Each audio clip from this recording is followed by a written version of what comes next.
جہاں وہ اپنی مرضی سے زندگی گزار سکتی تھی، جہاں وہ اپنے مرضی سے اپنے محبوب کی سرگوشی میں جی سکتی تھی۔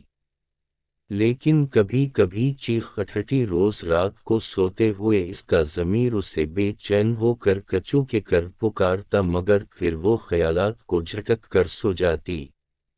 شہر میں آ کر اس نے محبوب کو بھی چھوڑ دیا اور اب وہ نئے کاموں میں ملوث ہو گئی۔ شراب نوشی، حسین راتیں اس کی زندگی کا محور بن چکی تھیں۔ وہ ان کالے دھندوں میں روز منہ کالا کرتی اور پھر تھک ہار کر سو جاتی، مگر معاشرے کے سامنے وہ ایسی شریف عورت تھی جس کا سہاگ ظالم دیور نے ہی اجاڑ دیا، جو بیچاری شوہر کے غم میں جگہ جگہ دھکے کھاتی رہی اور پھر بالآخر بڑے شہر جا کر رہائش اختیار کر لی، جہاں فیکٹری میں کام کر کے 2 وقت کی کھا لیتی، مگر حقیقت تو اس کے برعکس تھی۔ وہ اپنی زندگی میں کھل کر جینا چاہتی تھی، وہ سب اقدار، روایات اور اصولوں کو بھول کر باغی ہو چکی تھی۔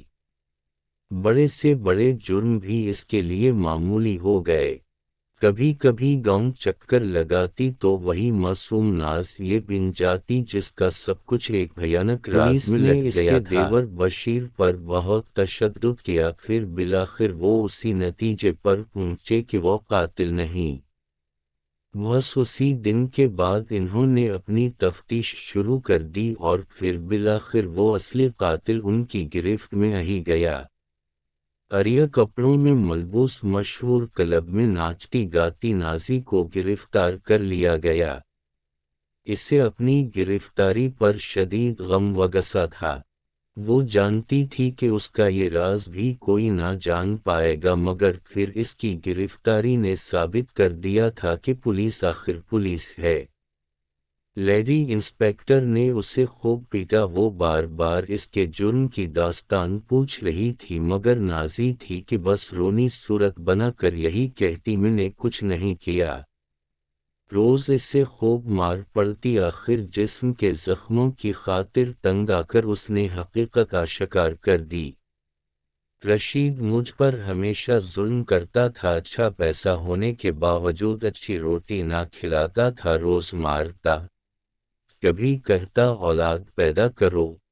میں اس سے اکتا گئی تھی، پھر اس کا بھائی شہر سے آیا تو میں نے اسے زلفوں کا اسیر بنایا۔ ادھر رشید کی ریلی پر کام کرنے والے فضل کو بھی اپنا دیدہ بنا لیا۔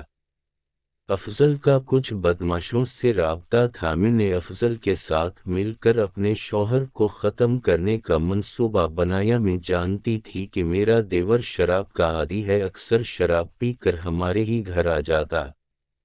اس روز بھی اس نے خوب پی، پھر میں نے اسے نینت کی گولیاں کھلا دیں اور اپنے منصوبے کو پورا کرنے کو تیار ہو گئی۔ افضل نے چہرے کو نقاب سے ڈھکا، اس کے ساتھ 2 اور لوگ تھے۔ وہ گھر میں داخل ہوئے تو میں نے اچانک شور ڈالا۔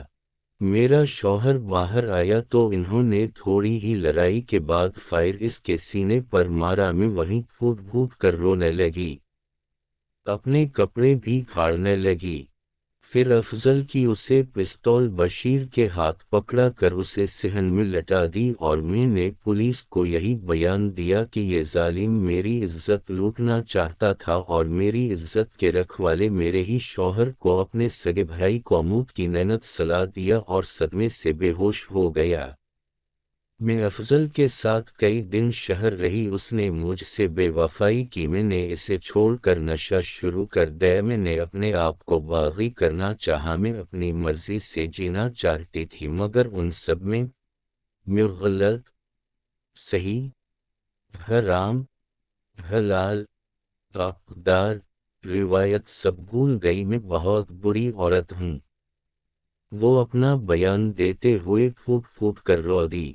لیڈی پولیس نے بیان لکھنے کے بعد نازی سے کہا، اب پچھتانے کا کیا فائدہ، جب تمہیں اللہ نے عزت کی زندگی دی تو تم نے قدر نہ کی اور یہ سوچا کہ دنیا کو دھوکہ دے سکو گی۔ مگر تم بھول گئیں کہ اصل طاقت اللہ کی ہے، مجرم چاہے کتنا ہی چالاک کیوں نہ ہو وہ اپنا جرم کبھی نہیں چھپا سکتا۔